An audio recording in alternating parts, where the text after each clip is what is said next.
안녕하세요. 오늘도 사연 살롱을 찾아주셔서 감사합니다.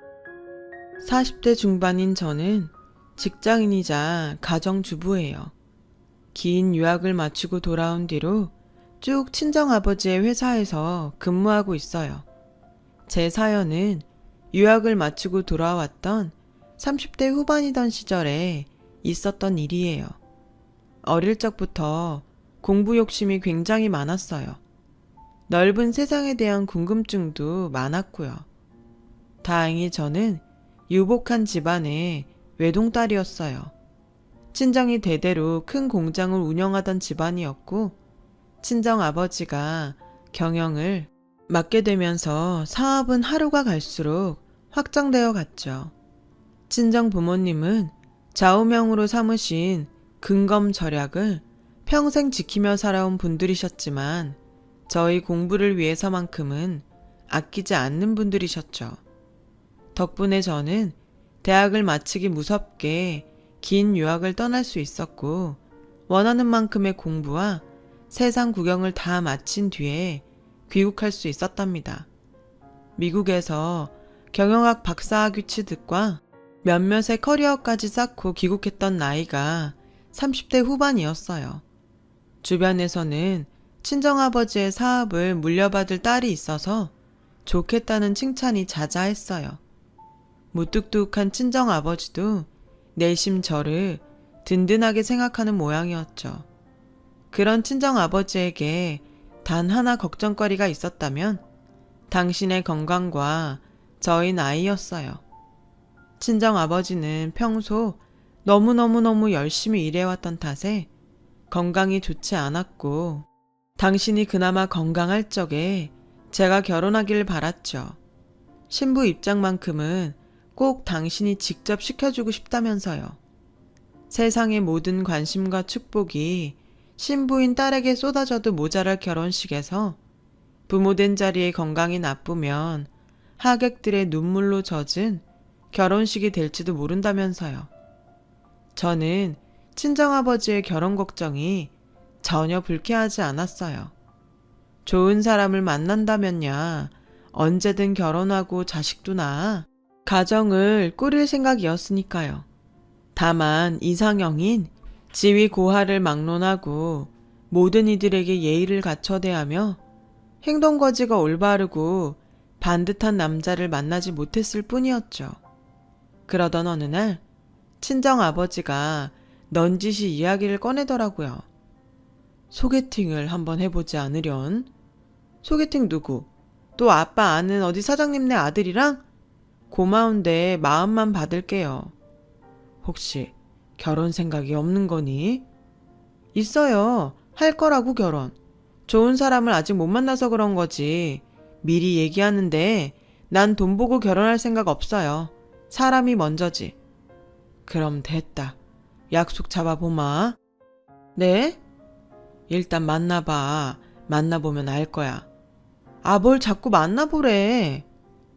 소개팅 상대는 친정아버지의 사업만큼이나 큰 사업을 경영하는 경영주의 막내 아들이라고 했어요.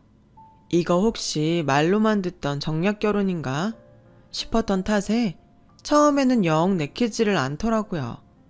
친정아버지가 그럴 뿐은 아니라는 건 누구보다 잘 알고 있었지만 그래도 꺼림칙한 기분을 떨칠 수는 없었죠. 하지만 친정아버지의 거듭된 설득에 못 이기는 척 일단 한 번은 만나보기로 마지못해 결정했어요. 물론 돈만 많았지 인성이 글러먹은 남자라면 당연히 퇴짜를 놓을 생각이었답니다. 그런데 별 기대 없이 만난 소개팅남은 뜻밖의 참 좋은 남자더군요. 친정 아버지로부터 전해 들었던 재력과는 다르게 소탈한 차림새가 눈에 띄었죠. 자신을 꾸미는 건 좋지만 나 졸부입네 티내는 것처럼 남들 연봉만큼의 명품을 둘둘 말고 다니며 거들먹거리는 꼴은 딱 질색이거든요. 요즘은 10대 대형 재벌가 사람들도 그 정도로 하고 다니지는 않기도 하고요. 소개팅남은 소탈한 모습도 소탈한 모습이었지만 식당이며 카페며 직원분들을 대하는 태도가 무척이나 빛나는 사람이었어요. 제가 원했던 모든 이들에게 예의를 갖추어 대하며 올바르고 반듯한 행동거지에 이상형 바로 그 자체.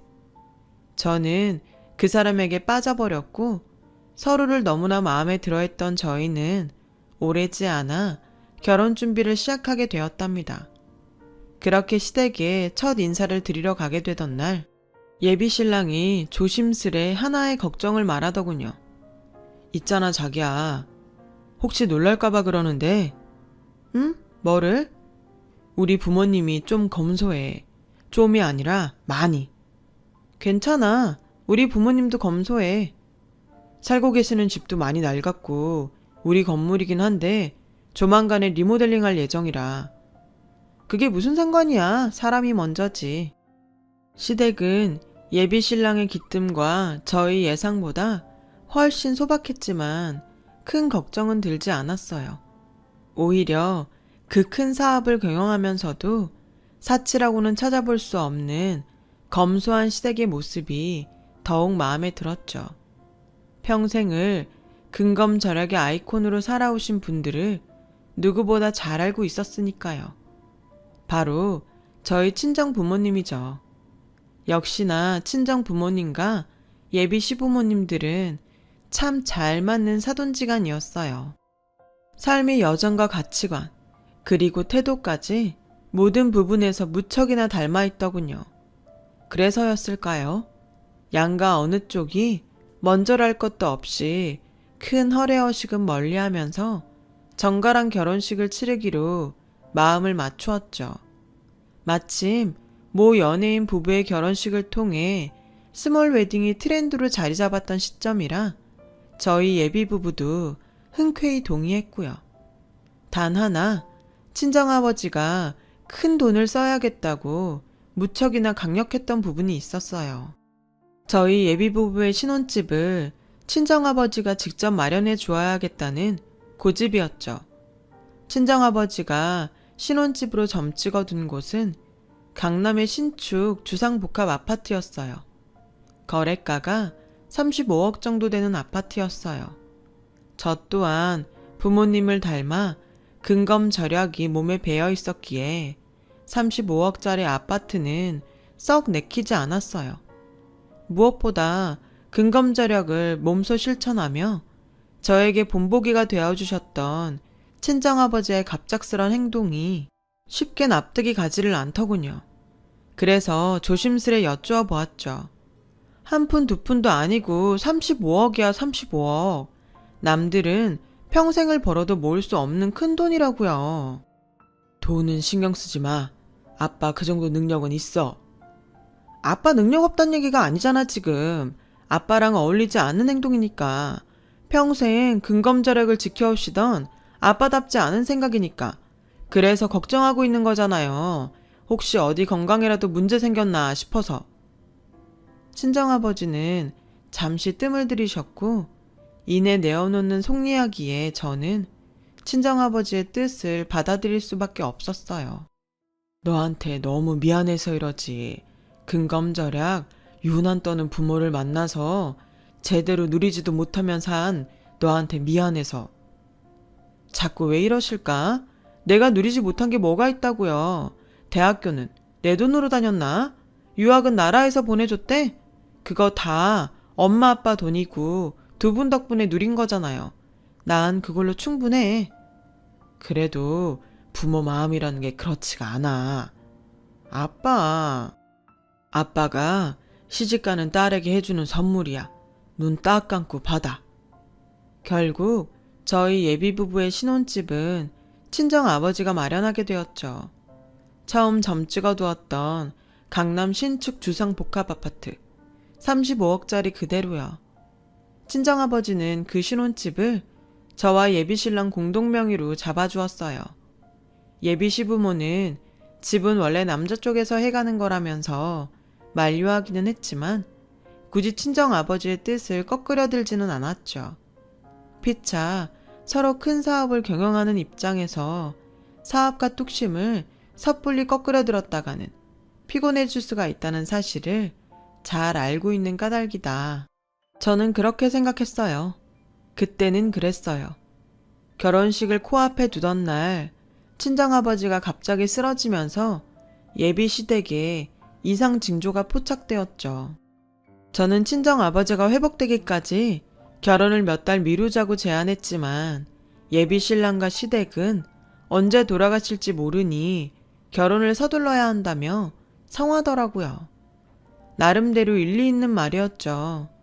건강이 나쁜 집안 어른 생전에 결혼하는 모습을 보여드리기 위해 예식을 서두르는 사람들 이야기는 아주 흔하잖아요. 문제는 친정아버지가 큰 문제가 아닌 단순 과로로 인한 실신이었다는 것이었어요. 그래서 저는 예비 신랑을 설득했어요. 친정아버지가 건강을 회복한 뒤에 양가 어른들 모두가 함께하는 결혼이 좋지 않겠냐고요. 저희 강한 주장에 결국 결혼식은 연기되었어요. 좋은 날도 다시 받고 식장도 다시 잡고 하느라 6개월 남짓 정도요. 결혼이 미루어지면서 예비 시댁에 이상 징조는 일단락 되었나 싶었어요. 하지만 친정 아버지가 신혼집에 장금을 치르던 날 또 하나의 이상 징조가 터져 나왔죠. 아니 글쎄 식도 올리지 않은 신혼집에 주인인 부부도 아직 입주하지도 않은 신혼집에 심지어 그거 우리 친정 아빠의 돈으로 마련한 신혼집인데도 예비 시댁 식구들이 들어앉아 살림을 차려버린 것입니다. 저와 예비 신랑의 신혼집이었지 시댁 식구들을 모시고 산다는 이야기는 없었기에 저는 예비 신랑에게 자초지종을 물었어요. 이게 어떻게 된 일이야? 시댁 놔두고 신혼집에 왜 굳이? 그러자 예비 신랑은 얼굴색 하나 바뀌지 않은 채로 아주 태연하게 대답했어요. 부모님이 살던 건물이 갑자기 리모델링 들어가게 돼서 당분간만 지낼게, 당분간만. 차라리 호텔 같은 데로 모시는 게 편하지 않겠어? 알잖아. 우리 엄마 아빠 짠돌인 거. 내 주머니에서 돈 나가는 거, 며느리 주머니에서 돈 나가는 거. 그거 둘 다 마음 불편해 하실 분들이야. 아무리 그래도 세상 이러는 법은 없어. 부부가 자리 잡지도 않은 집에 살림부터 차려버리는 법은 없다고. 살림을 차리긴 누가 차려. 딱 한 달. 잠깐 머무는 거라니까. 진짜 딱 한 달. 리모델링 끝날 때까지만. 예비 신랑과 신랑이를 벌이던 저는 시댁 건물에 리모델링이 진행되는 딱 한 달 동안만 신혼집에 머물겠다는 약속을 거듭 받아내었어요. 예비 시댁 식구들에게도 누차 약속을 받았죠.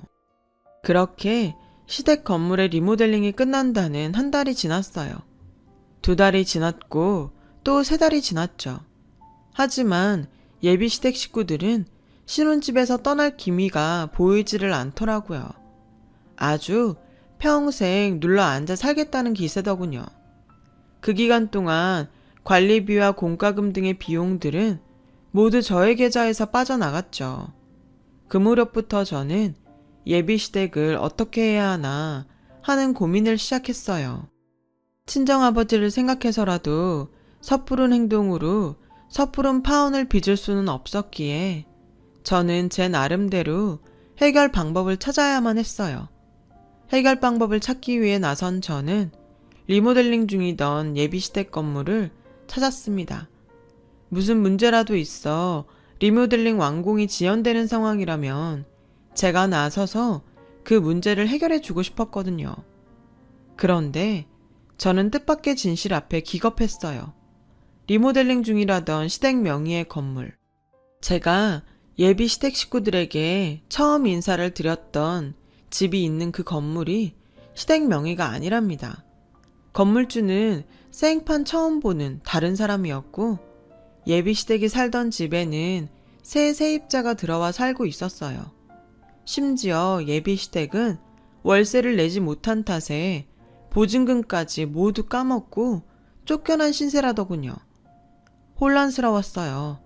그 큰 사업을 하는 예비 시댁이 월세가 없어서 쫓겨난 상황이라니. 아, 이 결혼 뭔가 크게 잘못되었구나 싶었죠.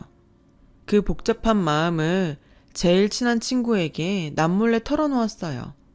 그러자 친구가 의문스러운 이야기를 들려주었습니다.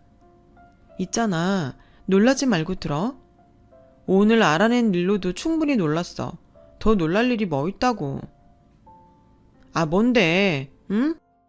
니네 시아버지 될 자리 말인데 좀 이상해. 우리 부모님 통해서 너네 예비시댁 사업 쪽이랑 인연이 아주 살짝 있거든? 근데 아무리 봐도 그 회사 대표랑 니네 시아버지 될 사람이 다른 사람인 것 같단 말이야. 뭐? 그런 걸 왜 이제 얘기해? 나도 며칠 전에 알았어. 아직 확실한 것도 아니고.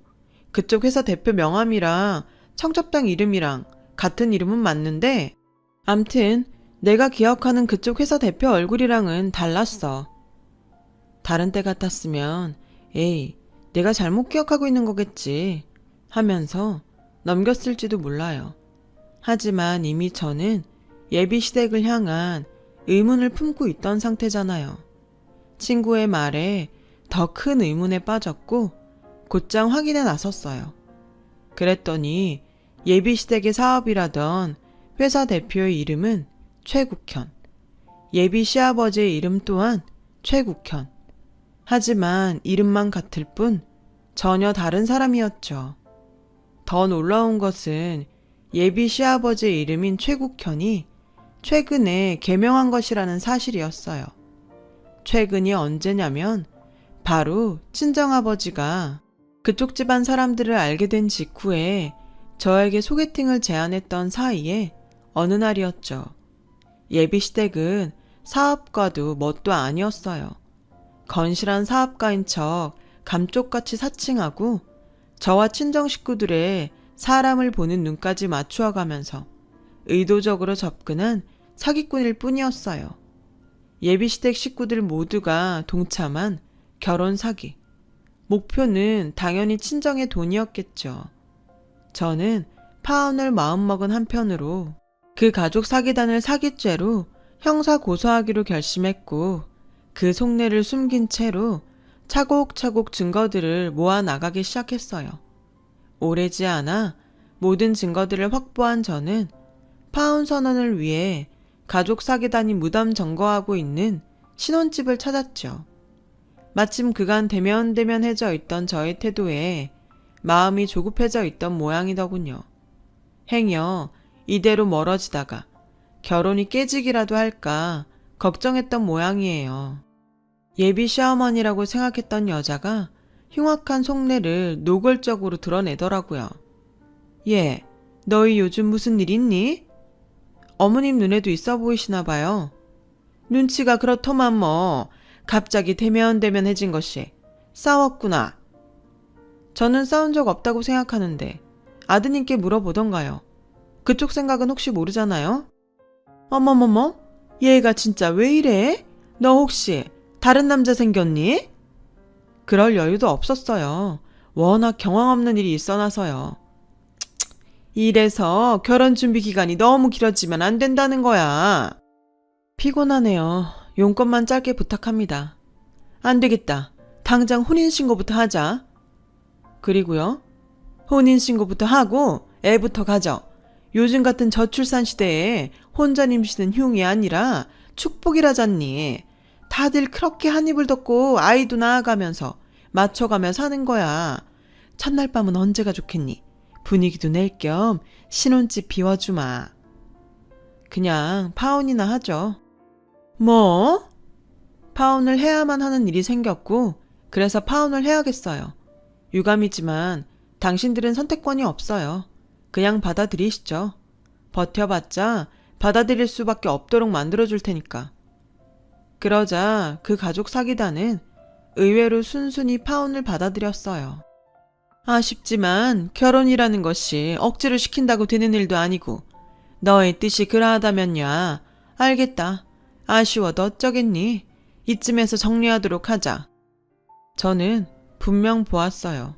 순순히 파혼을 받아들이는 가족 사기단이 저 몰래 아쉬운 입맛을 다지는 모습을요.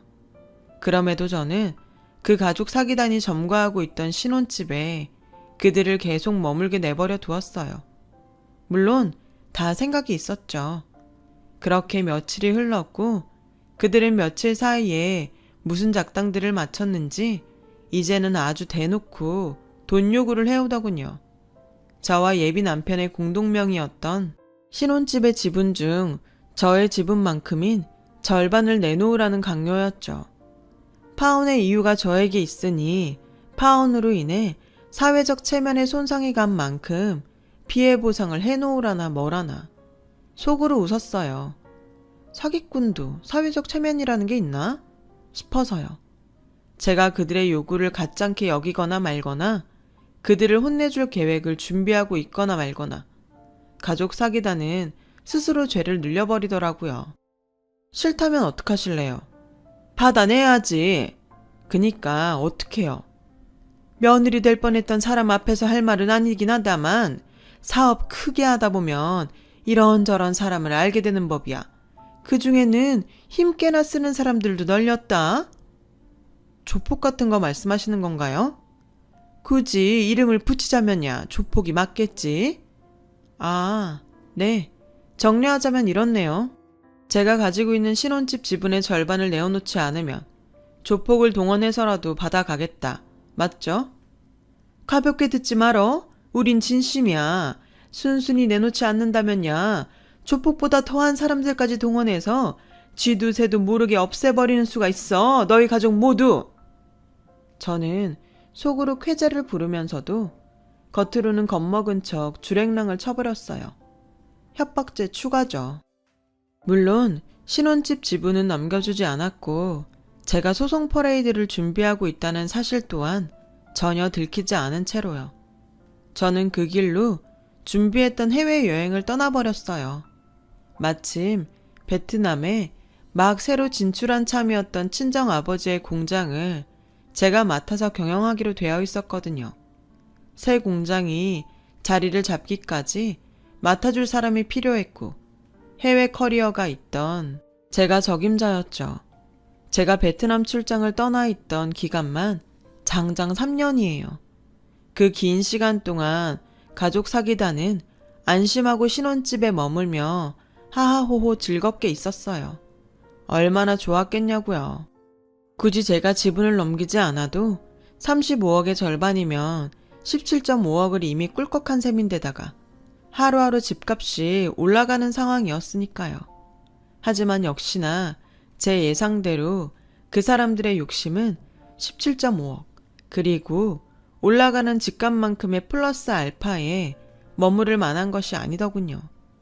제가 베트남 출장을 떠나 있던 3년 동안 그 가족들은 종종 저에게 전화를 걸어 신혼집 지분의 절반을 요구하는 협박을 가해왔어요. 저는 그 모든 통화들을 꼬박꼬박 받아주었고요. 당연히 지분을 넘겨주겠다는 말은 입 밖으로 절대 내뱉지 않으면서도 괜히 네네 도돌이표나 찍어대면서 통화를 질질 끌었죠. 왜냐고요? 입만 열면 조폭 운운하는 그들의 한마디 한마디가 모두 협박죄의 증거였던 데다가 국제전화 요금, 그거 만만하지가 않거든요. 기왕 가족 사기단에게 파멸을 안겨주기로 결심한 이상 10원짜리 하나하나 알뜰하게 파멸시켜야 속이 시원하지 않겠어요? 그런 의미에서 제 통장에서 꼬박꼬박 빠져나가는 신혼집의 공과금과 관리비 등의 지출 또한 모르는 행세를 했어요.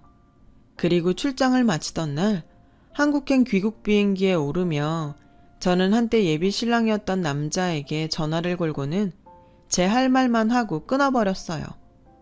비행기 탈 시간이니까 짧게 말할게. 공항으로 나와. 거기서 깔끔하게 다 정리하자. 귀국한 제가 공항의 모습을 드러낸 순간 신혼집 지분을 받기 위해 공항에서 기다리고 있던 가족 사기단은 경찰들에 의해 체포되었어요. 베트남을 떠나기 얼마 전 저는 회사 법무팀을 통해 가족 사기단을 협박죄로 형사 고소해 두었어요. 제가 3년간을 수집해둔 증거들을 확인한 경찰들은 가족 사기단의 위험성이 크다고 판단하였고 이내 구속수사를 위해 가족사기단 검거에 나섰던 것입니다. 제가 가족사기단을 굳이 공항으로 불러낸 이유 또한 경찰을 돕기 위해서였고요. 그날 밤 저는 구치소로 이동 전 유치장에 임시 수감되어 있는 그 사람들을 찾았고 예비 신랑이었던 남자를 접견했어요. 처음엔 우습더라. 사람을 얼마나 쉽고 만만하게 봤으면 이딴 짓이나 꾸몄을까? 당신이 어떻게 우리한테 이럴 수가 있어? 우리 사랑했던 사이야. 당신 시부모 될 뻔했던 분들이고. 속아서 했던 가짜 사랑이었지. 속아서 할 뻔한 가짜 결혼이었고. 처음엔 우스웠는데 그래서 더 자꾸 화가 나더라고. 그쪽들처럼 어설픈 벌레들한테 속아버린 친정아빠가 나에게 얼마나 미안해하고 있을까 싶어서. 지랄 연병을. 속인 사람이 죄냐? 속은 사람이 병신이지?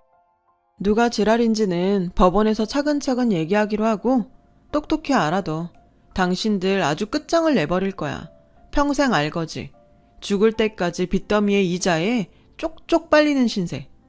강 좋다. 수갑이나 차고 있으니까 내가 만만해 보이지 아주. 우리가 왜? 뭘 잘못했다고? 한평생 정직하고 사람 믿으면서 살아오신 친정아버지를 바보로 만든 거. 우리 가족을 속여서 돈까지 뜯어내려고 했던 거. 그리고 기타 등등? 기타 등등? 궁금하지? 나머지 내 변호사랑 얘기하시고 사식이 먹고 싶으면 그것 또한 변호사한테 얘기하시고 혹시 모르잖아? 인심 크게 써서 옥수수 크림빵 하나 정도 넣어줄지? 식구들끼리 한 입씩 나눠 먹으면 되겠네. 오손도손. 제가 돌아서는 순간까지도 그 남자는 뻔뻔한 낯짝을 거두지 않았어요. 머리를 조아리고 싹싹 빌어도 모자랄 판에 누가 보면 저 남자는 죄도 없는데 억울하게 유치장에 들어왔구나 싶을 지경이었죠. 그래 봤자 오래가지 못할 뻔뻔함이었지만요. 마침내 저의 고소 퍼레이드가 시작되었거든요. 그 사기단이 협박죄가 인정이 되어 벌금형 처분을 받기 무섭게 사기 결혼을 주선해서 신혼집 지분 중 절반이 부당이득을 챙긴 것에 대한 사기 혐의로 형사 고소했죠.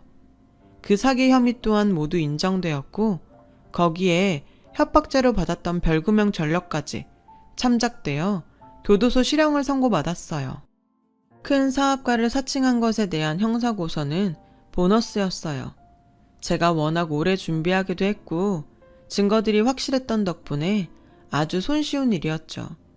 물론 거기서 멈출 생각은 추호도 없었어요. 그 사람들이 교도소 수감 생활을 하는 동안 저는 신혼집 지분 중 예비 신랑의 명의로 넘어가 있던 절반의 지분을 반환하라는 민사소송을 걸었고 이 또한 승소했습니다. 신혼집의 모든 지분은 완전하게 저희 명의가 되었어요. 그로부터 얼마 뒤 형기를 마친 그들이 교도소에서 출소하던 날 저는 그들에게 청구서 하나를 날렸어요. 그 사람들이 신혼집에 머물러 살았던 기간 총 3년 6개월. 그 긴 시간 동안 신혼집을 사용했던 것에 대한 임대료 청구서였어요. 강남 신축 주상복합 아파트 기준으로 어마어마한 금액이 청구되었죠. 가족사기단은 청구서를 받아들기 무섭게 저에게 달려와 바짓가랑이를 붙들고 애원하더군요. 여보, 자기야, 나 한 번만 살려주라. 우리 한 번만 살려줘. 응? 말 똑바로 하시죠. 누가 당신 여보고 자기야? 미안합니다, 선생님. 아니, 여사님. 저희 한 번만 살려주세요. 임대료를 조금 깎아주기라도 하세요. 이 정도면 직장인들 10년 뻣빠지게 벌어야 갚을 수 있을까 말까 한 돈입니다. 미리 얘기했잖아. 당신들 아주 끝장을 내버릴 거라고. 평생 알거지. 죽을 때까지 빚더미에 이자에 쪽쪽 빨리는 신세. 그러게 교도소에서 미리 준비를 하고 나왔어야지. 나 말고도 다른 사람들한테도 사기친 거 생각하면 너넨 그냥 계속 거기 있어도 시원찮아. 다른 사람들은 괜찮아서 가만히 있었을 것 같니? 교도소에서 무슨 준비를 어떻게 합니까? 예? 다른 사람들은 다른 사람이고 그리고 가족들이 다 전과자 입장이라 취업 같은 것도 어려워요. 봐주십시오. 빚 갚다 굶어 죽을 순 없지 않습니까? 그럽시다. 좀 깎아는 드릴게. 감사합니다. 그럼 얼마나? 100원 단위는 안 받을게요. 1000원 단위부터 계산해서 내면 돼. 야, 씨, 지금 그걸 말이라고? 겉봐, 바로 본성 나오네. 이래서 사람 고쳐 쓰는 거 아니라는 말이 있는 거지. 암튼 이런 부류의 정과 자랑은 같은 공기를 마시는 것만으로도 역겨우니까 그만 꺼져 주시죠. 맞다. 선물 하나 더 있으니까 가져가. 지금 열어봐도 좋고 나중에 열어봐도 상관은 없고. 제가 봉투 하나를 건네자 그 사람들은 혹시 돈인가 싶었는지 급히 봉투를 찢기 바쁘더군요. 하지만 봉투 안에 들어있던 종이가 드러나기 무섭게 가족 사기단은 아수라장이 되고야 말았어요. 예비 시어머니가 될 뻔했던 여자는 그냥 주저앉았고 예비 시아버지가 될 뻔했던 사람은 머리를 쥐어 뜯었어요. 신랑은 먼 산만 보더라고요. 그 종이는 바로 또 다른 청구서였어요. 지난 3년 6개월 동안 제 명의의 통장에서 출금되었던 관리비와 공과금 청구서였습니다. 그 청구서 또한 가족 사기단이 감당할 수 없을 만큼 거액이었죠. 살짝 귀띔을 드리자면 한 달 관리비로 1, 200은 아주 쉽게 넘어가는 돈이었어요. 사기꾼 가족은 일용직이나 전전하는 신세가 되어 있어요. 그나마 전과자 처지에 일용직조차 쉽게 구할 수도 없는 상황이라고 해요. 더욱이 겨우겨우 벌어들인 몇 푼 안 되는 수입마저도 거의 대부분이 저에게 자동 인출되고요. 제가 청구했던 신혼집의 임대료 관리비, 공과금 모두가 고스란히 빚으로 되어버렸기 때문이죠. 평생 벌어도 갚지 못할 거액인 탓에 종종 야반도주를 시도하지만 그러거나 말거나 저는 번거로울 일 없어요. 제가 고용한 합법 채권 추심업체가 그들을 끝끝내 찾아내 돈을 받아내거든요. 이 시간에도 이자는 쭉쭉 불어나고 있죠. 현재 저는 다른 남자와 결혼해 행복한 가정을 일구었어요. 남편은 인품, 능력, 무엇 하나 빠지지 않을 만큼 좋은 반려자예요. 그런 일들을 겪고 나니 지금 옆에 있는 사람에게 더 고맙고 소중해지더라고요. 여러분은 저 같은 일 겪지 않으셔도 옆에 소중한 사람들이 있으시죠? 오늘은 한 번 더 그 사람을 생각해 보시는 건 어떨까요? 제 긴 이야기 들어주셔서 감사합니다. 행복한 하루 되세요. 여러분, 사연 댓글에 응원과 현명한 조언 부탁드려요. 좋아요와 구독은 저에게 큰 힘이 됩니다. 오늘도 좋은 일 가득하세요.